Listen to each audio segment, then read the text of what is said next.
Right, where's my drink? Sponsored. We're not sponsored yet, but we are looking for a sponsor if anyone wants to do it. I've put it out there. Almost 100 views on the first one, mate. I'll make myself behind. We're going to the moon. You could say that, mate. 100 views in a week's pretty good. And we got 2 likes. We also had a complaint about a jump I've been in the background ruining the vibes of it from Steph. So as you can see, we haven't done that today. Yeah. But we do have some other things here, which we're going to touch on shortly. Not really. I was out all of last week with the flu, so I just stayed in bed and put my head under a rock and was dead to the world. So I've got no new news, to be honest. Look at the bags under his eyes as well. Yeah. I'm recovering. I'm getting back. What else we done? We signed up to Affix. Yeah, signed up to Affix. Excited for that. Started training for that. Figured out the 1 rep maxes, 3 rep maxes, 5 rep maxes. Looking strong. We're looking for suggestions. Oh, this is what we'll put it out as a poll. Yeah. We need a outfit of a duo of some sort. Yeah. So chuck in the comments what you think we should go as. Bert and Ernie.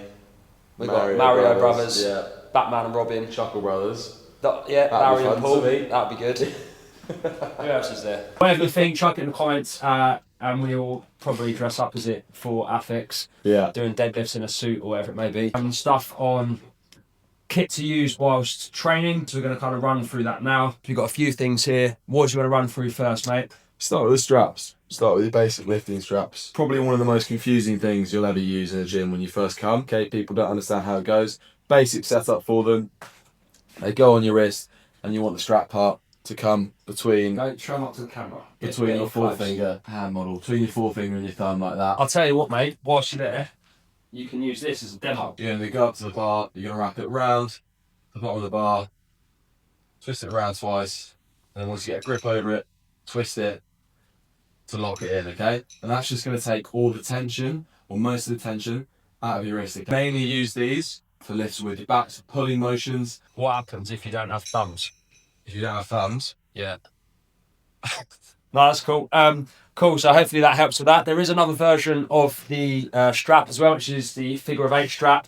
So exactly what it says on the tin. So figure of 8 shaped. How we do it, we put one hand through, the other one goes under the bar, hand through, and the bar will not go anywhere. So these are fairly big sized, but it will sit on the outside of the wrist so that you can pretty much not worry about any grip whatsoever from here. Okay, so hand goes through, loop it back through, and then you're all set. Again, with all of these things, we'd recommend not to be using them all the time. Obviously, there will be a point where you want to work on your grip.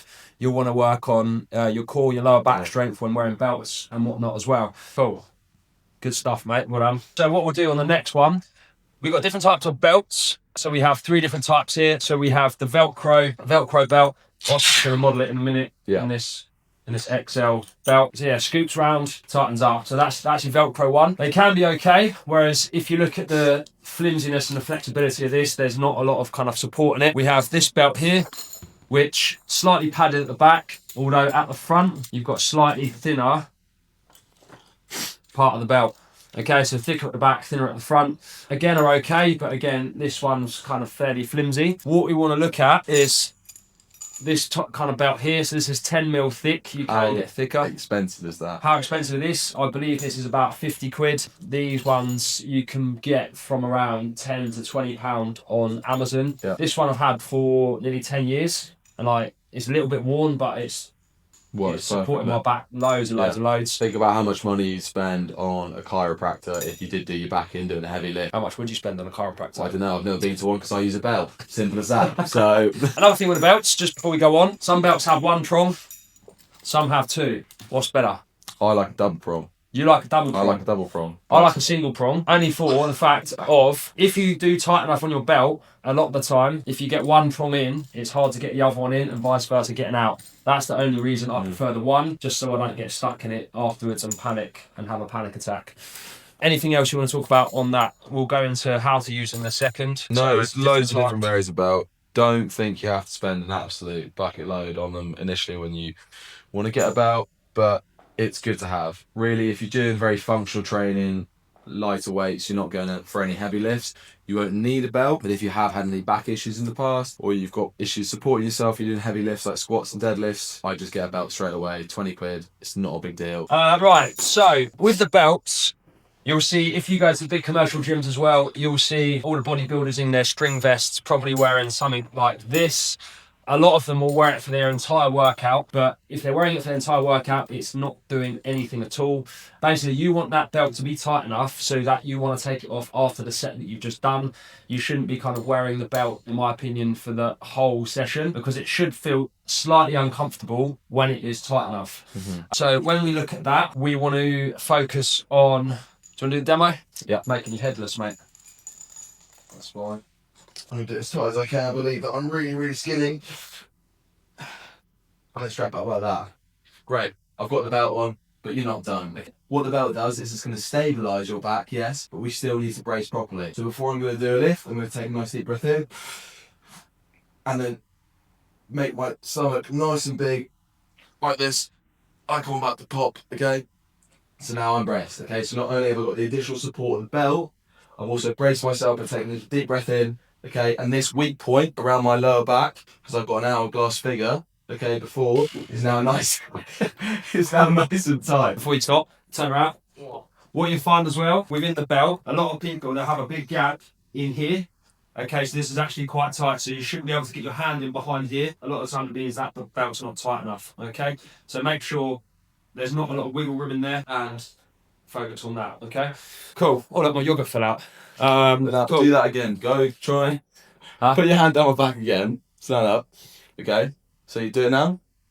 See, I've got no air inside, but now if I take a load of air in and brace, you're not able to get your hand in there, okay? That's very tight there. So, belt is the first step of securing your core and stabilising your back, but bracing yourself is the second step, okay? Those two together, and you'll be absolutely fine on your compound lifts. There's one more thing on the belt. I would recommend not worrying about if your warm-up sets. Again, you want to be able to grow, strengthen your core, your lower back without using the belt. This will somewhat stop it and slow it down. I would maybe recommend on the top sets that you're doing it for, especially for things like deadlifts, for squats, potentially overhead presser movements, depending on obviously whereabouts that you struggle with your back. But I wouldn't recommend it wearing it for absolutely everything. Cool, that's belts covered. Let's get them out of the way. I feel like we're telemarketing. We're like telemarketing. There's a little... Right, we should have our own clipboard codes. bottom, Gym yeah. Shop, JP10. So we got rid of the straps. We've done them. Cool. We have wrist straps. Mm-hmm.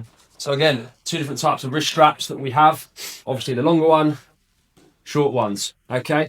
With these, the longer ones, in my opinion, are slightly better because you can get them slightly tighter around the wrist. And there is two ways that we can use these. We can have them slightly further down the wrist for certain movements, or we can go slightly higher over the joint on the wrist as well. Where they are shorter, or where these ones are longer, you can wrap it around more times so you can get that tighter on the wrist.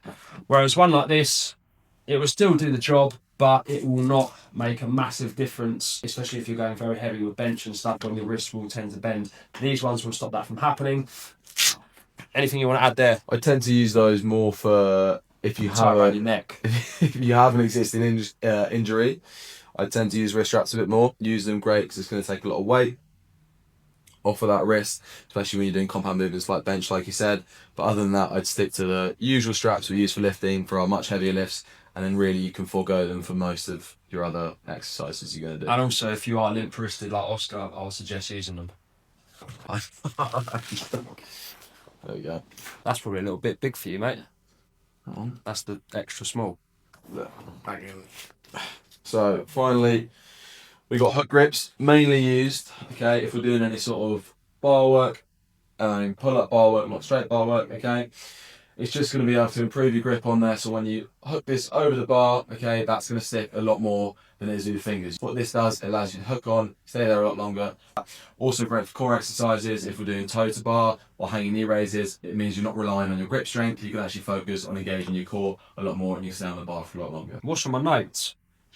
Yeah, I would say if you're going to get one piece of kit to start with, I would say to begin with either the wrist straps or bar or a belt, and then go from there. But you don't need everything to start with. Again, look online, look at the reviews, and just go by what it is that you're going for. If you're going for base strength, deadlift, squats, grab a belt. If you're going for overall I will go for wrist straps to begin with. Anything else on our list to start with? The other thing that we haven't talked about is sleeves. So knee sleeves, elbow sleeves. Again, they are good and they're not so good for relying on all the time. If we're going for a very heavy lift, maybe like a top set, for example, knee sleeves can be good. You've got different variations. You've got the neoprene ones, you've got the material ones. I would recommend neoprene if you're doing it, and slightly thicker, so like a 7mm for the elbow or for the knees. A couple of things that it does: help support around the joint, and it will keep the joint warmer as well because it's slightly tighter, compressing it, send more blood flow to it throughout your warm-ups as well, and then you can go into those heavy lifts. But again, not a necessity unless you have had previous injuries. I used to wear knee sleeves all the time, but now my squats are shit, so don't worry. But yeah, I would recommend belt and straps to begin with. Everything else, kind of bring that in when you kind of hit walls with potentially adding an extra couple of kilos to lifts, or you are suffering certain injuries. Anything else? With my neck harness. Your neck harness. Well, you could demonstrate that if you want. I could. I did sound with knee sleeves and knee straps. So there is similar to the wrist straps. Knee straps that you basically tie around your knee. The issue with those is they don't have a fixed tightness, unlike like a compression sleeve. That'd be the same tightness and it'll wear over time, obviously. With knee straps, what you can do is you can tighten them further and further. So for your really heavy lifts, you can go super tight. That causes an issue because it creates kind of a false sense of security. It creates a false knee for you. So when you go back to lifting normally, that knee isn't as strong as it was when you had it really wrapped up really tight. So try and avoid those. Like you said, stick to compression sleeves because they're going to be really good for all your compound lifts. And over the same compression, you can't go any tighter. Okay. Yeah, with the wraps, just thinking about that, it is essentially making a slingshot out of your joint. Yeah. So at the compression, at full flexion of the knee, that strap is almost trying to pin you out of that position. So it's trying to make you stand back up and create, like a slingshot crossbow type pulley motion. So it will help you add more weight to your lifts. But again, your tendons, your joints, your ligaments aren't going to be thanking you for it in the long run as well. Okay, perfect. I think that's everything on straps. Get your neck thing. My neck harness. Should we have a one rep max neck curl off? How strong's your neck? I'm confident I can get Just the people you have to ask for that. Cool. Yeah, one other thing. Everyone takes the piss out of this. Don't know why. Nice neck harness. Nice strong neck. Why have strong chest and strong back if you don't have a strong neck? Yeah, it's good for jiu-jitsu, martial arts, Formula 1 driving. Put a weight in here, stick it on your head, and rep it out like you would anything else. I don't know why people take the piss out of it, to be honest. It is. You look cool, mate. Yeah. Yeah. Cool. We'll finish it there. Peace out.